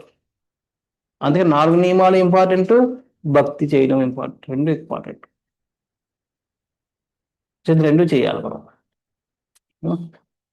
అలా ఎప్పుడైతే చేయకపోతే వర్ణాశ్రమం భ్రష్టు పట్టిస్తే అదేం జరుగుతుంది? ప్రశాంత జీవనానికి, పురోగమన జీవనానికి అది శీఘ్రమే అంతరాయం కలిగిస్తుంది. ఎందుకంటే ఈ వర్ణాశ్రమ ధర్మం అన్నది ఈ విధంగా పురోగతి చెందడం కోసం వస్తుంది. ఎప్పుడైతే మనం ఆటంకం కలిగిస్తామో, వర్ణాశ్రమ ధర్మం మనం వదిలేస్తామో, మనం దీనికి ఆటంకం కలిగించడం వాళ్ళు అవుతాం. అదే అలాగే బ్రాహ్మణుకు ఉండాల్సిన అర్హత కోసం చెప్తున్నారు ఇక్కడ ప్రభుపాద వారు. మనో ఇంద్రియములను నిగ్రహించి తితిక్ష, నిష్కపటత్వము, శుచిత్వము, జ్ఞానము, సత్యసంధత, వేద జ్ఞానమునందు భక్తి శ్రద్ధలో అను వాటిని కలిగి ఉంటేయే బ్రాహ్మణునికి నిజమైన యోగ్యతయే ఉన్నది. అది బ్రాహ్మణునికి నిజమైన యోగ్యత. మనో ఇంద్రియాల నిగ్రహం, ఆ నిగ్రహిస్తూ తితిక్ష, నిష్కపటము, శుచిత్వము, జ్ఞానము, సత్యసంధత, వ్యాధి జ్ఞానమునందు భక్తి శ్రద్ధలు ఇవన్నీ కలిగి ఉండాలి. అది బ్రాహ్మణుడు. అవన్నీ కలిగి ఉన్నవాడు బ్రాహ్మణుడు. సో ఈ విధంగా ప్రభుపాద వారు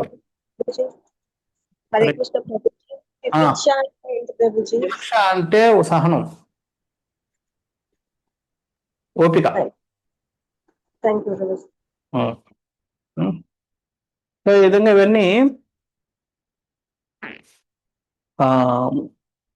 ఉండాల్సిన భక్తులకు ఉండాల్సిన లక్షణాలు. సో ఈ గుణాలు బ్రాహ్మణులు అనుకున్న ప్రతి ఒక్కరికి కూడా ఈ లక్షణాలన్నీ ఉండాలి. అవి సో ఈ విధంగా అవి చెప్తున్నారు. నెక్స్ట్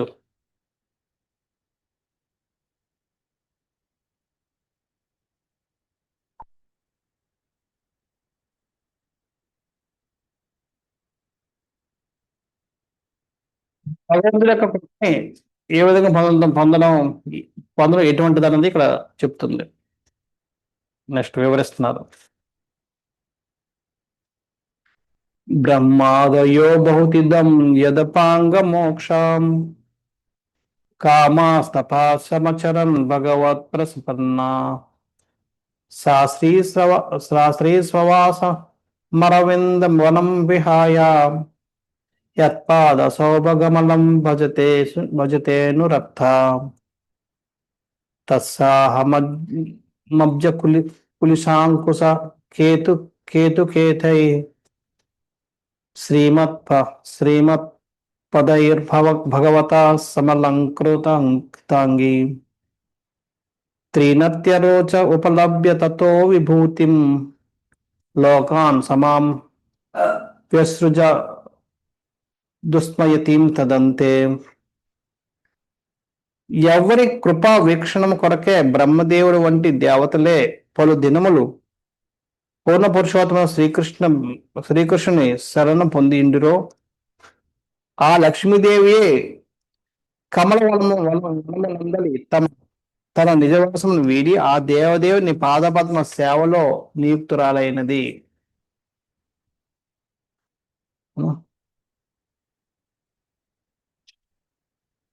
ధ్వజము, వజ్రాయుధము, అంకుశము, కమలపు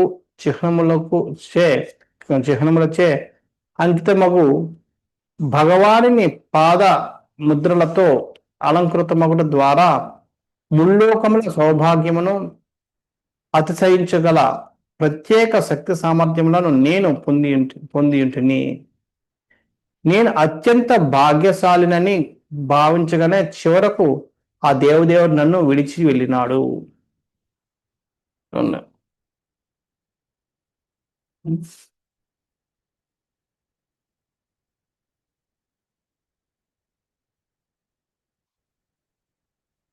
ఎవరి కృప వీక్షణ కొరకే బ్రహ్మదేవుడి దేవతలే పలు దినములు పూర్ణ పురుష శ్రీకృష్ణ శరణ పొందిండిరో.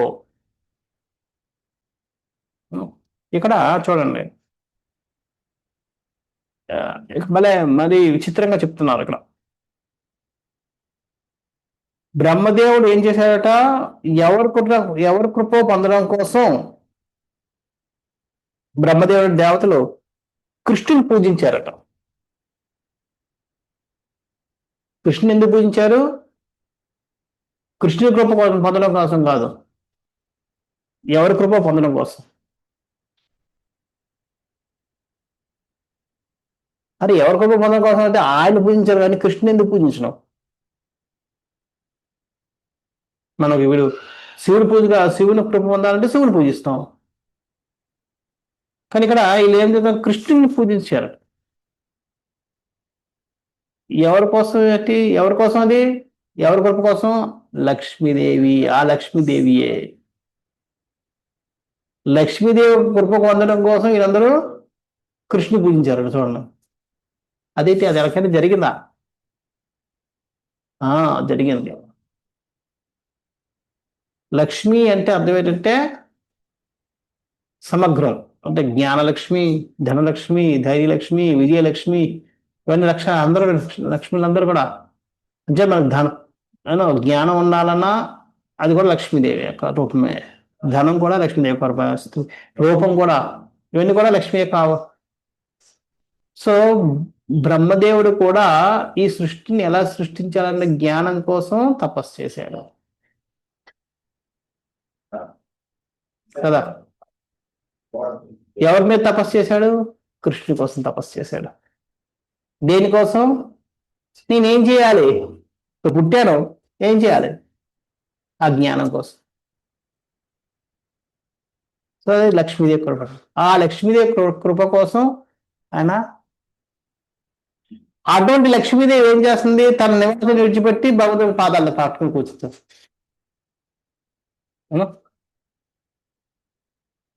వీళ్ళందరూ ఏమో లక్ష్మీదేవి కోసం అందరిని వేడుకుంటున్నారు, ఆ లక్ష్మీదేవి వచ్చి కృష్ణుని వేడుకుంటున్నారు.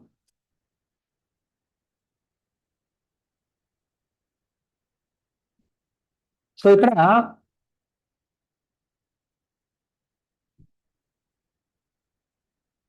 ఈమె మళ్ళీ చెప్తుంది, ధ్వజము వజ్ర అంకుశము కమలము చిహ్నములచే అంకితమగు భగవాన్ పాదముద్రలతో అలంకృతమగుట ద్వారా ముల్లోకముల భాగ్యమును అతిశయించగల ప్రత్యేక శక్తి సామర్థ్యం నేను పొంది ఉంటుంది.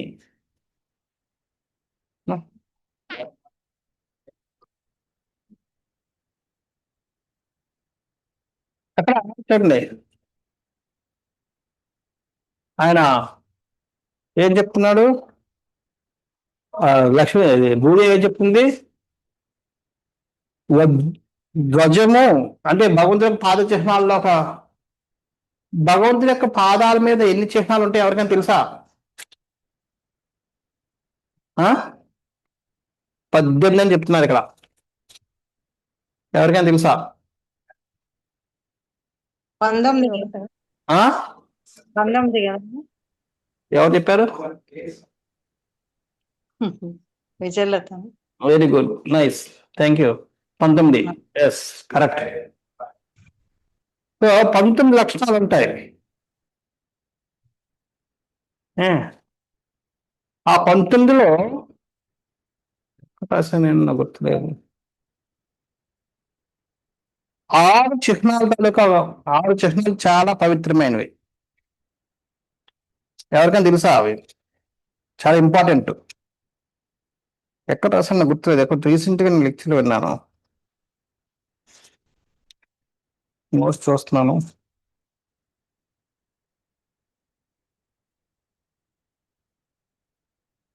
ఇది నేను ప్రిపేర్ అవ్వలేదు మన చేత.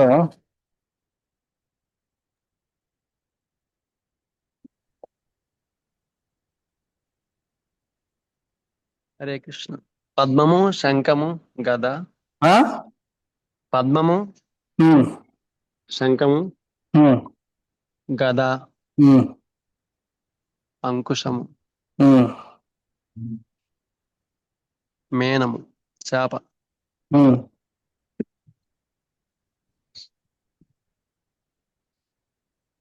విన్నారా? లాటరీ చేస్తున్నారా? గెస్ట్ చేస్తున్నాను. ఓకే. ఎవరికైనా తెలుసా? ఎక్కడది నేను రాశాను? ఆరు చిహ్ ఆరు చిహ్నాలు అతి ముఖ్యమైనవి. ఎక్కడ నాకు గుర్తులేదు, నేను రాశాను ఎక్కడ నోట్స్ రీసెంట్ గా విన్నానా చదివానా లేకపోతే ఎక్కడ నాకు గుర్తులేదు. అందులో ఈ 4 ఉన్నాయి. You know? ధ్వజము, వజ్రాయుధము, అంకుశము, కమలము, ఈ 4, ఇంకో 2 నాకు గుర్తులేవు. అదే చూస్తున్నాను, అక్కడ నేను చెప్తాను. నేను రీసెంట్ గా నోట్స్ ఎక్కడ రాశానో గుర్తులేదు.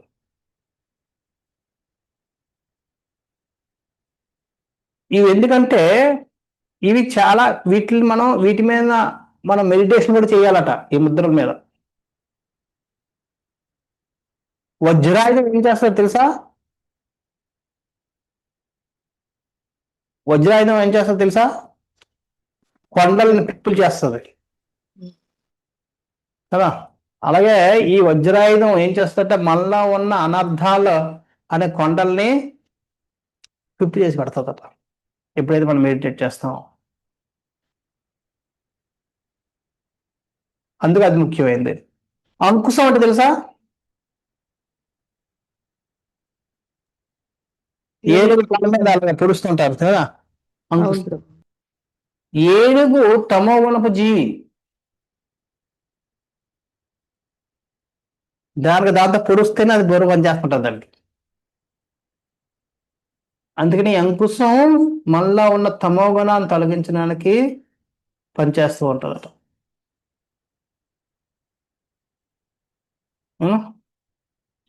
అలాగే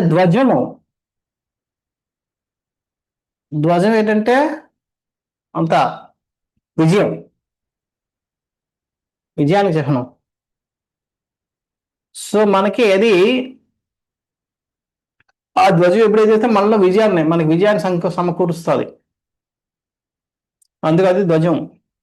కమలం అన్నది నాకు గుర్తులేదు కరెక్ట్గా, కానీ మృదుత్వం వల్ల సున్నితత్వాన్ని పెంచడం కోసం మన కోమలత్వాన్ని పెంచుతుంది. నాకు గుర్తులేదు నేను, ఎందుకంటే యాక్చువల్లీ ఈ శ్లోకానికి ప్రిపేర్ అవ్వలేదు. ఇదే శ్లోకంతో రాకూడదు అనుకున్నాను, అందుచేత ఇది. సో ఈ విధంగా ఈ 4, అందుకని ఈ 4 ఆమె అందిస్తుంది. చూడండి, మిగతా అన్ని 19 చిహ్నాలు ఉన్నా ఈ 4 ప్రస్తావించడం వెనకాల ఏంటంటే విజయం, ధ్వజం. నా అంత గొప్ప వాళ్ళు ఇంకెవరు లేరు. వజ్రాయుధం నాలో ఉన్న మొత్తం నా ఈ భావాన్నంతటినీ ధ్వంసం చేసి పెట్టేశాడు. అంకుశం దరిదాపుల్లోకి కలియుగ ప్రభావం రానివ్వలేదు. కమల సున్నితత్వం నా యొక్క శోభను పెంచాడు. సో ఈ విధంగా ఇవన్నిటితో నేను ఎంత ఉత్తరాలైన ఎప్పుడైతే నాలో నేనంత భాగ్యశాలను భావించగానే, ఎప్పుడైతే నా అంత భాగ్యవంతురాలు ఇంకెవరు లేరు అని అనుకోగానే కృష్ణుడు ఏం చేశాడు? విడిచిపెట్టాడు.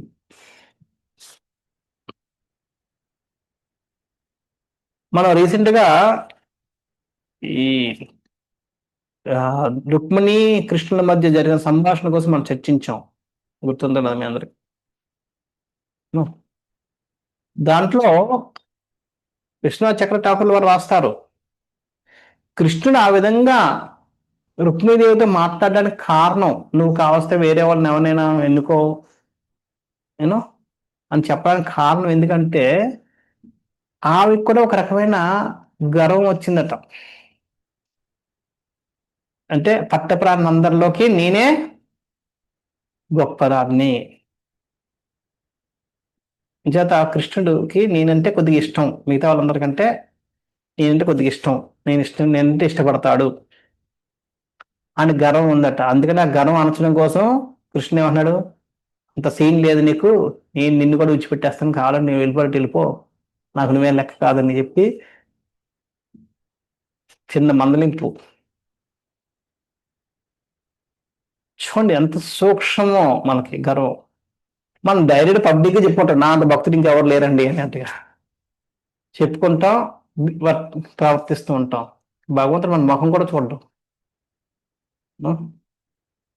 మందలించడం వదిలేయండి.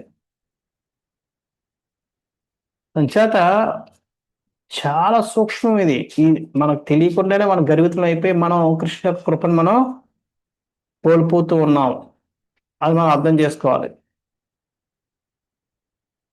అందుకనే చెప్తుంది, మనతో ఎప్పుడైతే మనలో జ్ఞానం పెరుగుతుందంటే మనలో ఈ సున్నితత్వం పెరగాలి. ఈ ఈ సూక్ష్మంగా పక్కన ఉన్న వాళ్ళ యొక్క భావాలను మనం గ్రహించడం అనేది నేర్చుకోవాలి. అప్పుడే భగవంతుడు మన కోసం ఏం ఆలోచిస్తున్నారు అన్న విషయాన్ని మనం గ్రహించడానికి ప్రయత్నం చేస్తాం. మన పక్కన వ్యక్తుల యొక్క భావాలని మనం గ్రహించినప్పుడు ఇంకా భగవంతుడి యొక్క సూక్ష్మమైన భావాలను మనం ఎలా గుర్తించగలం, గ్రహించగలం. అలా గ్రహించలేనప్పుడు ఇలాగే అపరాధాలు చేసుకుని భగవంతుడు దూరం అయిపోతాం. ఎప్పుడైతే భూదేవి నా అంత సౌభాగ్యవంతురాలు ఇంకెవరు లేదని ఎప్పుడైతే భావించడం మొదలు పెట్టిందో భగవంతుడు ఏం చేశాడు, ఆమె విడిచిపెట్టి వెళ్ళిపోయాడు.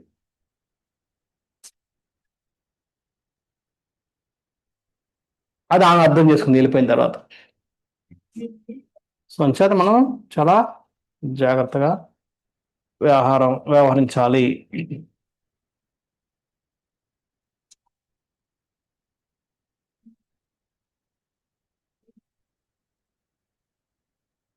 ప్రపంచ సౌభాగ్యము సౌందర్యము శ్రీకృష్ణ భగవాన్ కరుణతోనే వృద్ధి చెందవాలి కానీ మానవ రచిత ప్రణాళికలతో కాదు అని ప్రభుపాద వారు ఫస్ట్ లోనే మన యొక్క గర్వాన్ని అంతటినీ అణిచిపెట్టేశారు.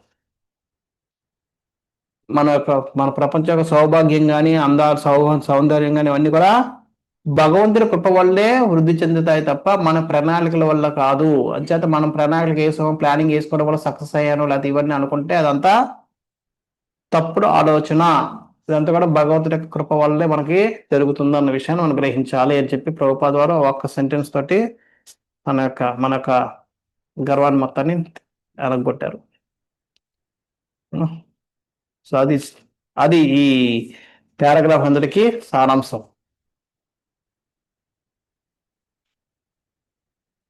అంచేత రెండో పారాగ్రాఫ్ చెప్తున్నారు, శ్రీకృష్ణుడితో సంబంధం లేనిది ఈ ప్రపంచంలో ఏదీనూ లేదు కనుకనే సంబంధ మూలము కనుగొని అపరాధరహిత సేవ ద్వారా ఆ దేవదేవుడితో సంబంధం పొందుటయే మనం నెరవలసి ఉన్నది. అది అంచేత భగవంతుడితో సంబంధం లేని వస్తువు అంటే ఏది లేదు ఇక్కడే. అంచేత భగవంతుడితో ప్రతి వస్తువుకి ఏదో ఒక ప్రతి వస్తువు, ప్రతి మనిషి, ప్రతి జీవికి, ప్రతి దానికి కూడా ఏదో ఒక కనెక్షన్ ఉంది కాబట్టి ఆ కనెక్షన్ ఏమిటో తెలుసుకుని దాన్ని ఆ విధంగా వినియోగించినప్పుడు అది సరి అయిన సేవ.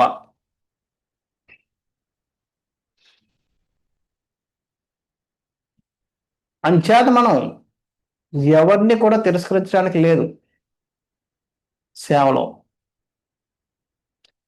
వారి యొక్క సేవకు అనుగుణంగా మనం వాళ్ళని దానికి అనుగుణంగా మనం వాళ్ళని భక్తుల్లో మనం నియోగించాలి. అది సో తర్వాత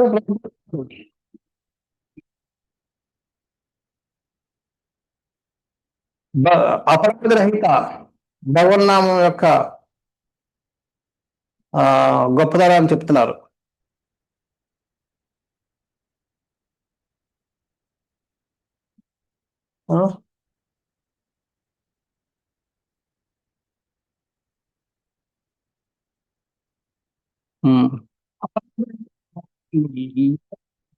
కీర్తించేవాడు భగవానుడు స్వయముగా ఎంతటి మంగళకరుడో అటువంటి మంగళకరుడై ఉన్నాడు.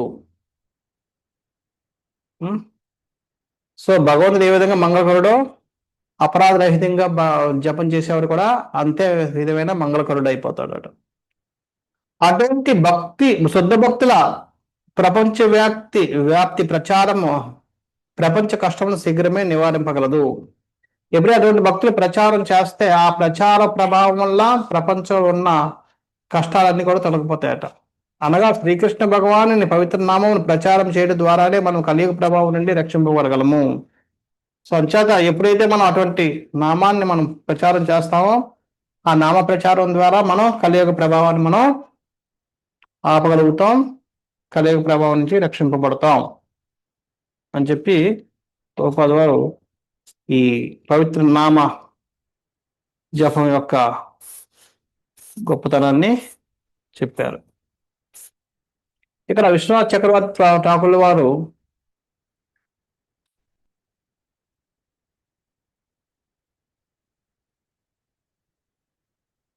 వాళ్ళందరూ కూడా ప్రభుపాద విశ్వనాథ్ చక్రవర్తి ఠాకూర్ వారు ఏమని చెప్తున్నారంటే, బ్రహ్మదేవుడు ఇటువంటి దేవతలందరూ కూడా ఎన్నో సంవత్సరాలు కృష్ణుడి మీద వాళ్ళు జపం తపస్సు చేసినప్పటికీ వాళ్ళ లక్ష్యం ఏంటంటే భగవంతుని కృప పొందాలన్నది కాదు, లక్ష్మీ కటాక్షం కావాలన్నది.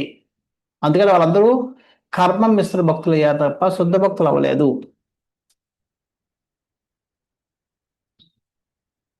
అది మనం చెప్పుకుంటాం. యూనో కానీ నేను అలా కాకుండా నేను కృష్ణుడి యొక్క రాకనే ఎదురు చూశాను కాబట్టి నేను వాళ్ళందరినీ కూడా ఓరించి వాళ్ళందరిలో శ్రేష్ఠురాలను అయిపోయాను అని చెప్పి భూమాత అనుకుంటుంది.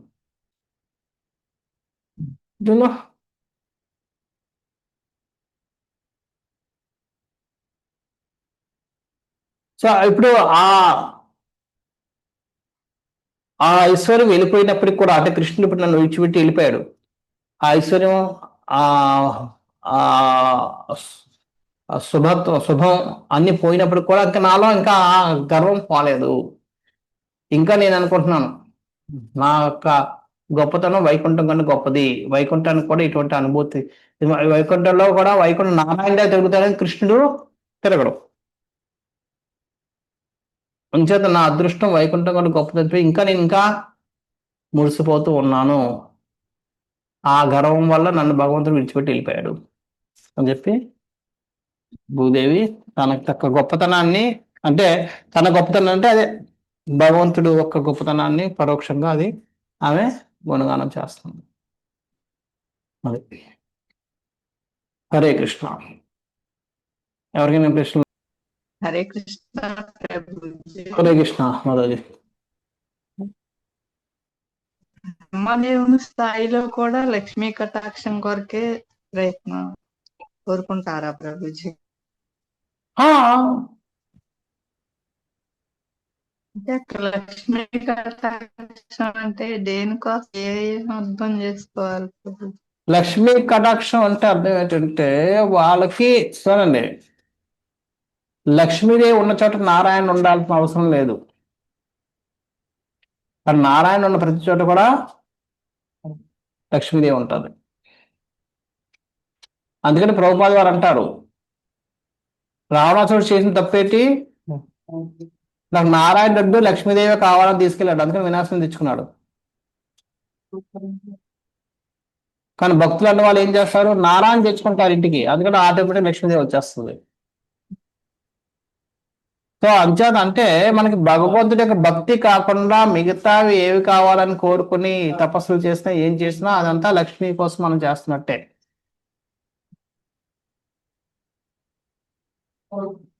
అర్థమైందండి? అంచేత బ్రహ్మదేవుడు ఎందుకు తపస్సు చేశాడంటే ఈ సృష్టిని ఎలా సృష్టించాలో అన్న ఆ జ్ఞానం కోసం చేశాడు. అంచేత లక్ష్మీ కటాక్షం వచ్చింది, కానీ కృష్ణ కటాక్షం అలా.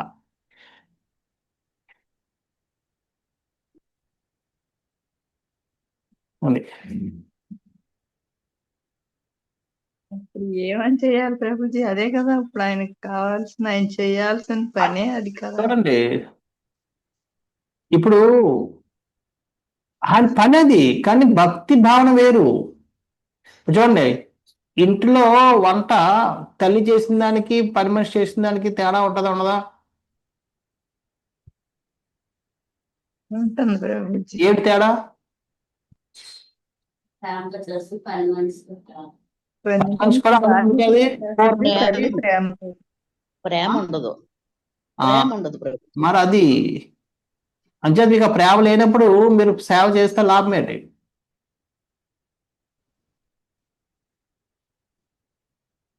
అంటే భక్తి ఉన్నప్పుడు ప్రేమ వస్తుంది, భక్తి లేకపోతే పని అవుతుంది.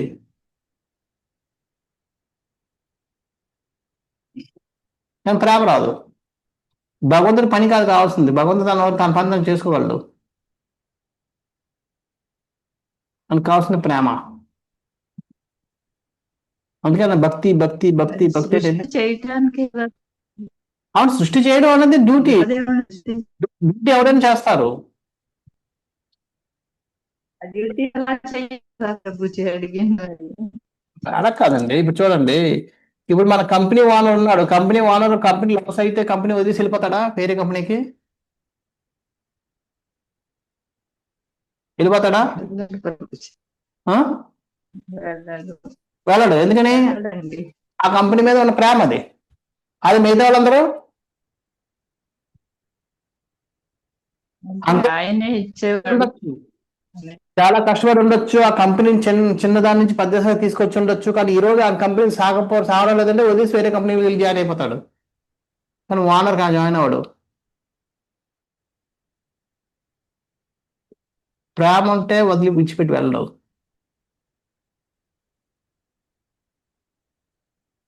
సో అదే విధంగా పని అన్నది ఎవడు జీతం ఇస్తే వాడు చేస్తాడు. ప్రేమ ఉన్నప్పుడు విడిచిపెట్టి వెళ్ళడు. అందుకే ఇంద్రుడు ఏదైనా కష్టం వస్తే కృష్ణుడి దగ్గరికి వెళ్తాడు, మరి కృష్ణుడి గొడవలు పడుతుంటాడు. మనం మొన్న చర్చించుకున్నాం, పారిజాత వృక్షం తీసుకెళ్ళి అంతకుముందే ఆయన పూజలు చేశాడు. నేను అంత గొప్పవాడు లేదని చెప్పి ఎంత చేశాడు. ఆ వృక్షం తీసుకెళ్తుంటే యుద్ధం చేయడానికి వెళ్ళి చెప్పి యుద్ధం చేయడానికి బయలుదేరిపాడు. ఒక 5 నిమిషాలు కూడా అవ్వలేదు.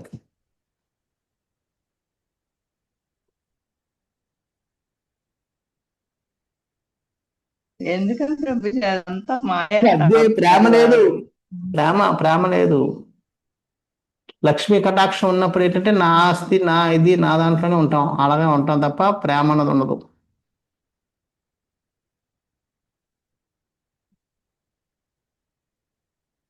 అది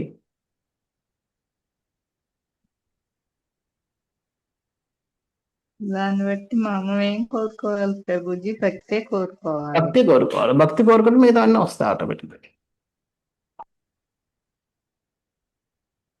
భగవంతుడు ఎప్పుడైతే అనన్య భక్తిని మనం కోరుకుంటామో మిగతా గుణాలన్నీ వస్తాయి.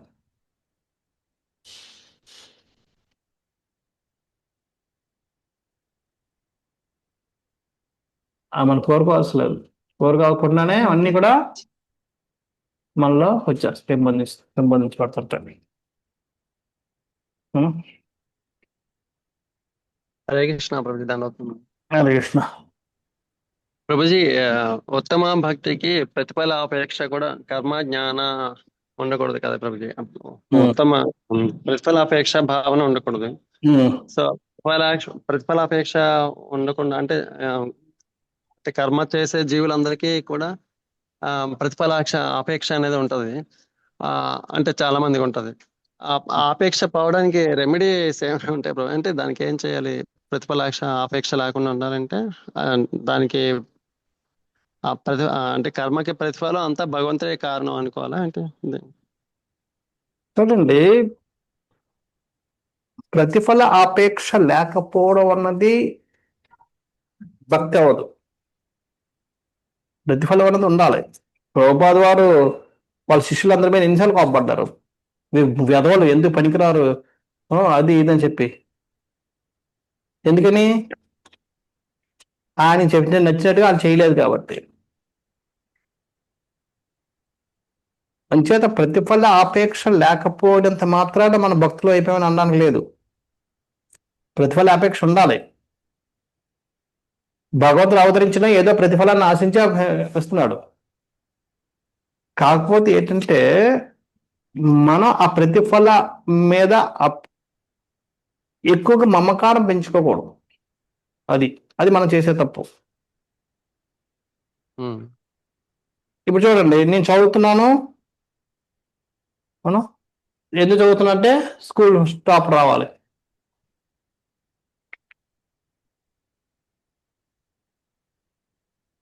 టాపర్ రాలేదు, సెకండ్ ప్లేస్ వచ్చాను. ఓకే, భగవంతుడి కృప.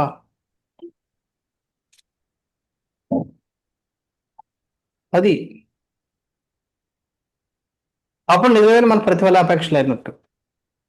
ఎందుకు రాలేదు, నేను ఇది చేసిన సరే ఎందుకు ఇవ్వలేదు భగవంతుడు, ఏంటి నేను అది ఇదని చెప్పి ఎప్పుడైతే మనం దాని మీద చేసి మనం డిస్టర్బ్ అయిపోతామో దెన్ మనకి ఆ ప్రతిఫలాపేక్ష ఉన్నట్లే.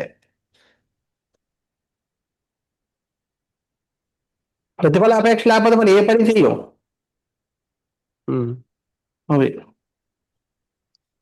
ప్రతిఫలాపేక్ష ఉండాలి, కానీ ఆ ప్రతిఫలాపేక్ష మీద మమకారం పెంచుకోకూడదు. భగవంతుడు మనం ఈ లక్ష్యంతో మనం చేసాం, కొన్నిసార్లు మనం ఇంత లక్ష్యం పెట్టుకుని ఇంత సాధించవచ్చు, అది కూడా భగవంతుడి కృపే.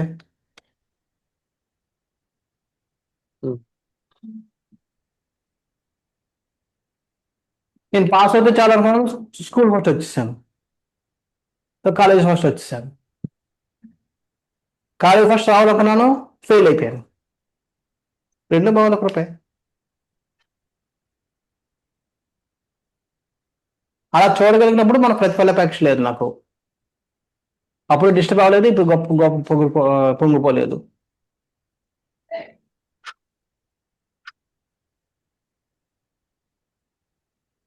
లేకపోతే ఏమవుతుందంటే ఆ ప్రతిఫలాపేక్ష వల్ల మనం డిస్టర్బ్ అయిపోతాం, మన పక్కన కూడా డిస్టర్బ్ చేస్తాం.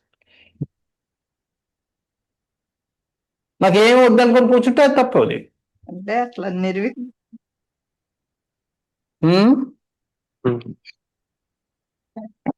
దేనికి స్పందించకుండా నిర్వికారంగా ఉండాలా ప్రభుజీ? అంటే మనం లక్ష్యం పెట్టుకుంటాం, లక్ష్యం పెట్టుకోకూడదు అనడం లేదు. లక్ష్యం పెట్టుకుంటాం కానీ ఆ లక్ష్యం మీద మనం మమకారం పెంచుకోము.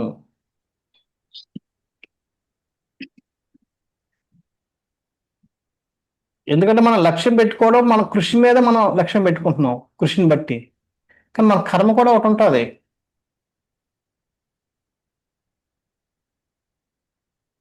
కృషి ప్లస్ కర్మ రెండు కలిస్తేనే విజయం అనేది సాధిస్తాం.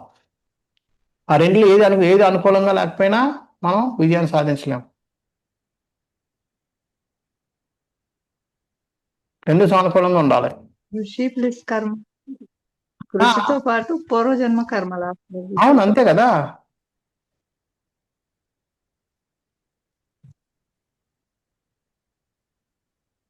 పూర్వజన్మ కర్మ ఉన్నప్పుడు కృషి లేకపోతే రాదు. కృషి కూడా జరగాలి.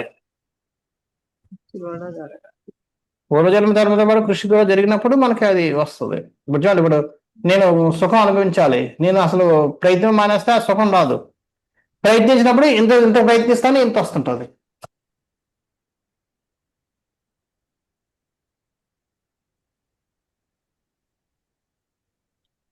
రెండు.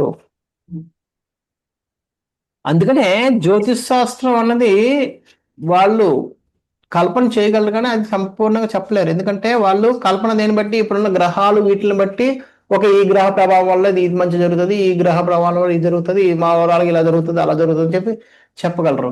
కానీ అలా జరగాలని లేదు. ఎందుకంటే వెనకాల ఇంకోటి ఉంది. ఏంటిది? కర్మ. కర్మ కర్మ సో మన కర్మలో కష్టం ఉందనుకోండి, గ్రహాల ప్రకారం ఎంత శుభం జరగాలన్నా సరే జరగదు. అప్పుడు జ్యోతిష్కాన్ని నమ్మక్కర్లేదు కదా ప్రభు? నమ్మకం లేదని కాదు, అందుకనే మా గురు మహారాజు గారు చెప్తారు, అది ఒక హెచ్చరిక మాత్రమే. ఇప్పుడు ఎలాగైతే వాతావరణం హెచ్చరిస్తాడు, రేపు తుఫాను పడే అవకాశాలు ఉన్నాయని. అప్పుడు మనం ఏం చేస్తాం? దానికి అనుగుణంగా దూర ప్రయాణాలు పెట్టుకో, ఎక్కడికైనా వెళ్తే గొడుగు పట్టుకుని వెళ్తాం అవును కదా. కానీ రేపటిలోపు ఏమైనా మారిపోవచ్చు, వాతావరణం మొత్తం మారిపోవచ్చు, అనుకున్న కంటే ఇంకా దిగజారిపోవచ్చు, రెండు జరగచ్చు.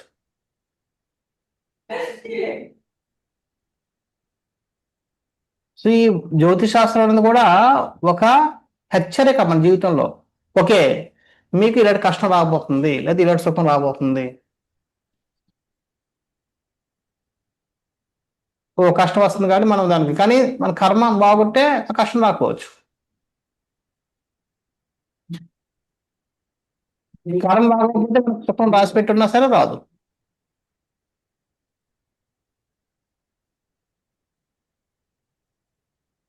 సో ఈ విధంగా మనకి ఇవి మనం అర్థం చేసుకోవాలి. అది హెచ్చరిక లాంటిది అంతే తప్ప అది సంపూర్ణంగా మంచిది. ఎందుకంటే ఆ కర్మఫలం అనేది ఆ జ్యోతిష్ శాస్త్రుడికి కూడా తెలియదు, ఓన్లీ భగవంతుడికి తెలుసు. జ్యోతిష్ శాస్త్రం వారు తెలియజేసేది ఆ క్యాలిక్యులేషన్ ప్రకారం లెక్కలు పెట్టి, ఓకే మీకు ఎంత మంచి జరుగుతుంది, ఎంత చెడు జరగచ్చు, మీ అబ్బాయి ఎంత సంపాదించవచ్చు, మీ అబ్బాయి ఎంతమంది అవన్నీ. కానీ అది కాకుండా ఈ వెనకాతలు ఇంకొక కర్మ అన్నది బట్టి దాని ప్రభావం కూడా ఉంటుంది.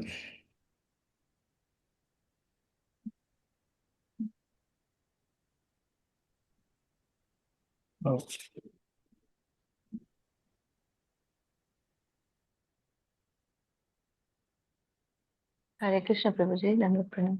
అలాగే కృష్ణ. ప్రభుజీ, ఇందాక భగవంతుడి యొక్క కాలికి ఉన్న గుర్తుల్లో చక్రము, యవల చిహ్నము అని ఉంది ప్రభుజీ. ఆ? చక్రము చక్రము ఆ, అలానే యవల చిహ్నము. ఎవరో చిహ్నమా? ఆ, అంటే శుభదాయకమైన ఆటల్లోనా? అంటే దీంట్లో వచ్చారు ప్రభుజీ, దశమ స్కందంలో 30th చాప్టర్ లో కృష్ణుడి యొక్క పాదం మీద ఉన్న గుర్తులు అని చెప్పి 19 మెన్షన్ చేశారు. అందులో ఒక్కొక్క దాని గురించి డిస్క్రైబ్ చేస్తూ చక్రము, ఇంకొకటి యవల చిహ్నము, మళ్ళీ ఇందాక వచ్చిన 4 వచ్చాయి ప్రభుజీ, మొత్తం 6 వచ్చాయి అందులో. మ్మ్. చక్రం కూడా ఉందా? చక్రం ఎవరో చిహ్నం తెలియదు. నాకు ఎక్కడ చదివాలని గుర్తులేదు. అదే. ఓకే ప్రభు. గ్రంథం భాగవతం की जय, श्रील प्रभुपाद की जय. वाञ्छा कल्पतरुभ्यश्च कृपा सिन्धुभ्यैव च पतितानां पावनेभ्यो वैष्णवेभ्यो नमो नमः. अनंतकोटि वैष्णव वृंद की जय. हरे कृष्ण. हरे कृष्ण प्रभु जी, दंडवत प्रणाम।